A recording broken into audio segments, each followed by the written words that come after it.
Good morning, sixth graders. Happy Wednesday. Happy birthday, Madison, if you are watching this. We've already went over this in class today. Again, today I'm going to go over social studies in the video super fast because we did all of that in class today in our breakout groups. And then you'll be watching this mostly for your language arts lesson. Okay, in the student announcements today, the canned food drive continues on. It ends October 30th, so that is next Friday, okay? The book fair also ends soon on Sunday. You can go visit it through that link right there. There's also a student hall meeting, which will be kind of cool on Friday. It's a Zoom meeting, but you can ask any questions that you have to Mr. Brown and the assistant principals, Mr. Chandler, Mrs. Allison. And then we have this Spirit Week next week, which is Happy Halloween week at Ike, and I will be looking into that more later. I can't read it right now, so maybe you can, but I don't know. I heard about it yesterday, but I don't know any of the special days or anything yet, but we have time to figure it out. All right, so individuals in society, that is social studies for us. We are continuing to work on the CSI. These are, our teams are the same, but these are jobs for tomorrow, or for today, sorry. So look and see where you are. If you are the discussion director, make sure you can pull up this slide and refer back to where your team is and what their roles are. Okay, and then this is from yesterday about your assignment, and those are all also listed in your Otis assessment. Okay, job descriptions again are there, also in your Otis assessment.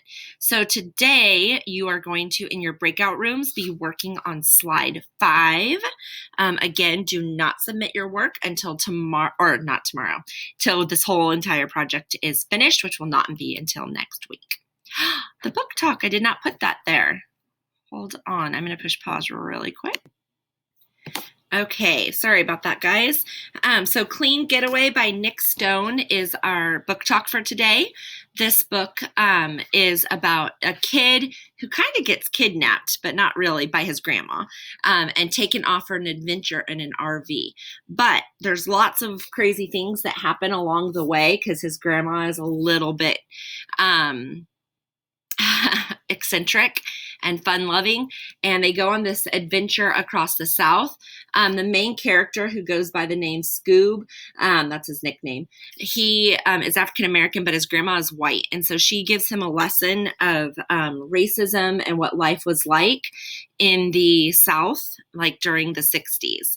And her husband, who passed away, was Scoob's grandfather, and he was African American. So she's telling it from the perspective of an interracial couple. So anyway, it's really, really interesting, and you learn a lot about that. And that's a lot of things that were going on this summer and that continue to go on in the United States, racial injustice and inequality. So this is a really good book to find out some of the earlier roots of that. Okay, so that's Clean Getaway by Nick Stone.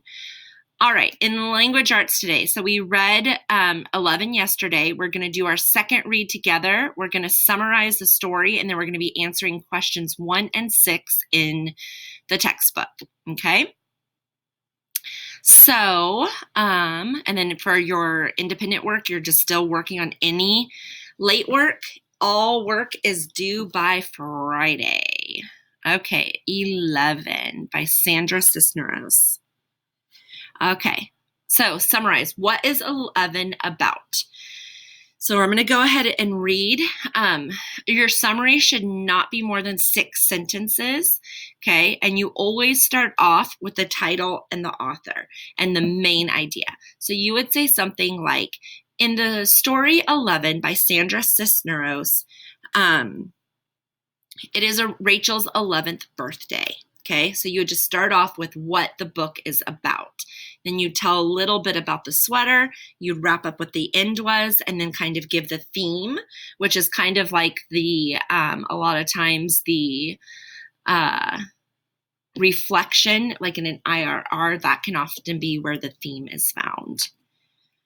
Okay, So as we read too, you're going to put a star next to each conflict the character faces. So there are two kinds of conflicts, and you're going to learn about this more as you go on in language arts. There are external conflicts, and this is when the character struggles with an outside force, such as another character. They're battling, okay, or they're in a fight or have a disagreement, or something in nature, okay? So a book like that would be like if there was a snowstorm and that's the problem, okay? Sometimes things in nature can cause conflicts. Right now, I'm reading to my own kids the new I Survived book, the wildfires one, and they're definitely battling some external conflicts with the wildfires, okay? So, an internal conflict occurs when a character struggles with his or her own needs, desires, or emotions. So this is when you're torn between something. And it can even just be a choice you're making. Okay, but an internal conflict is when you want something that you can't have, or you are upset about something. It's a conflict, but it's within yourself. So in 11, Rachel faces both external conflicts, which could be like the red sweater or her teacher. And she's also definitely dealing with internal conflicts, like why this is upsetting her so much and how frustrated she's feeling. All right, so we are going to read the story, okay? And then you're going to be putting a star, sorry, I'm jumping all over the place, next to the conflicts that the character faces. Then you will write in your notebook a summary of the story. All right. And I'm just going to write myself a quick note.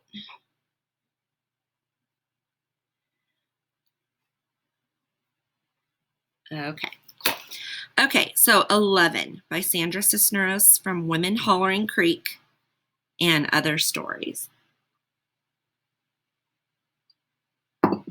Okay. What they don't understand about birthdays and what they never tell you is that when you're 11, you're also 10 and 9 and 8 and 7 and 6 and 5 and 4 and 3 and 2 and 1. And when you wake up on your 11th birthday, you expect to feel 11, but you don't. You open your eyes and everything's just like yesterday, only it's today.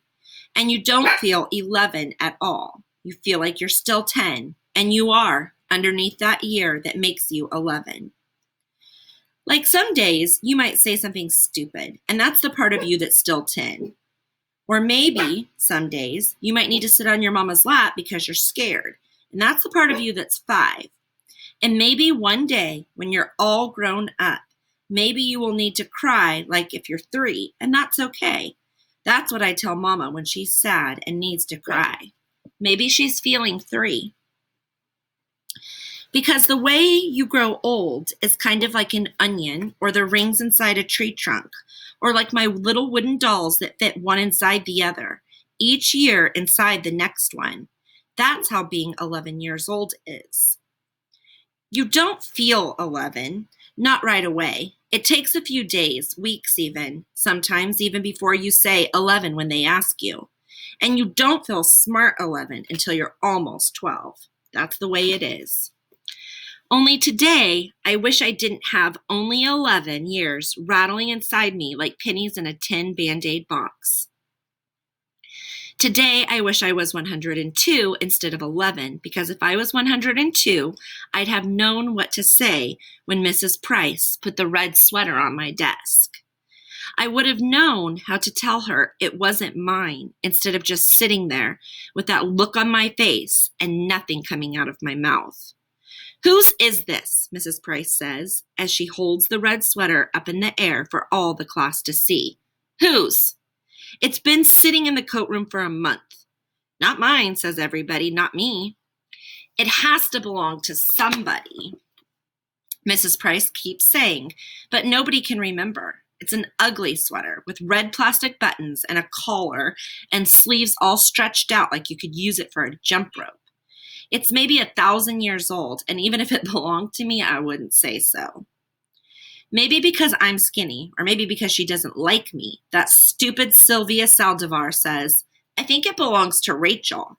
An ugly sweater like that, all raggedy and old. But Mrs. Price believes her, and Mrs. Price takes the sweater and puts it right on the desk. But when I open my mouth, nothing comes out. That's not, you're not mine, I finally say in a little voice that was maybe me when I was 4. Of course it's yours, Mrs. Price says. I remember you wearing it once.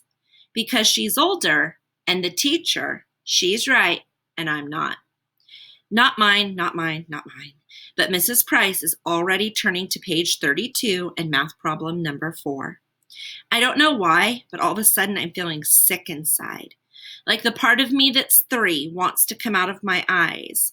Only I squeeze them shut tight and bite down on my teeth real hard and try to remember today I am 11. 11.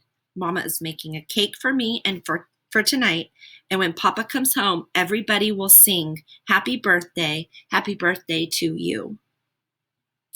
But when the sick feeling goes away and I open my eyes, the red sweater's still sitting there like a big red mountain.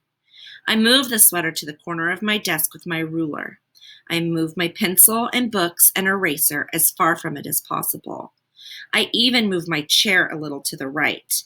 Not mine, not mine, not mine.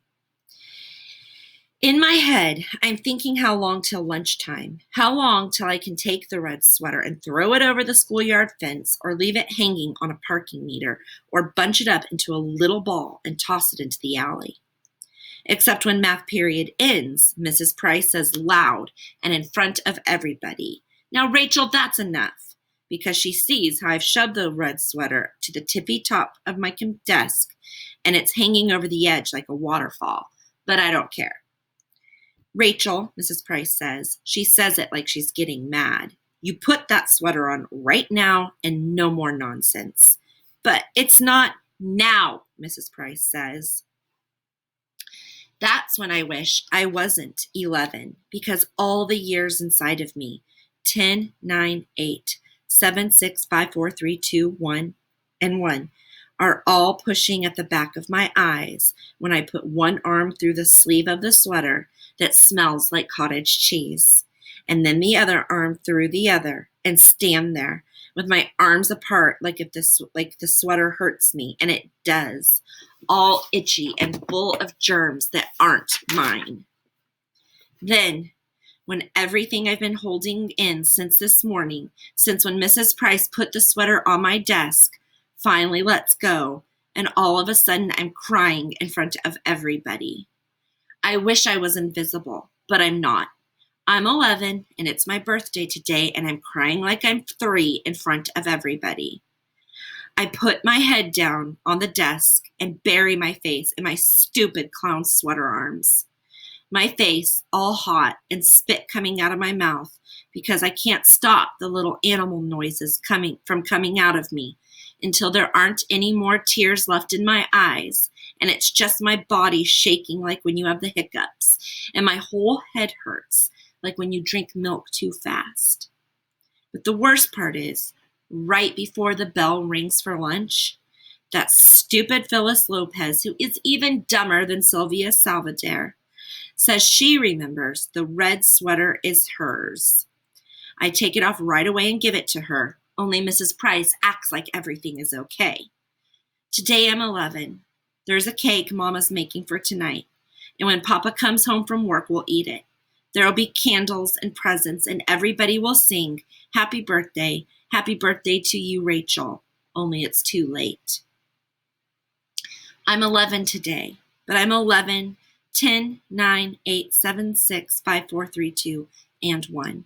But I wish I was 102. I wish I was anything but 11, because I want today to be far away already, far away like a runaway balloon, like a tiny O in the sky, so tiny, tiny, you have to close your eyes to see it. All right, so now you guys are going to go ahead and write the summary of 11. Tomorrow we will go over that. And so I want you guys to do it first before I show you, because I know you know how to write a summary. And then tomorrow we'll go over it about what it should kind of look like. Okay, so that is that. You should have put the stars by the conflicts. And then there are the types of conflicts again. I think they are super interesting. So hopefully you understand them and feel interested in them too. I hope you guys have a beautiful day. Happy Wednesday. I will see you tomorrow.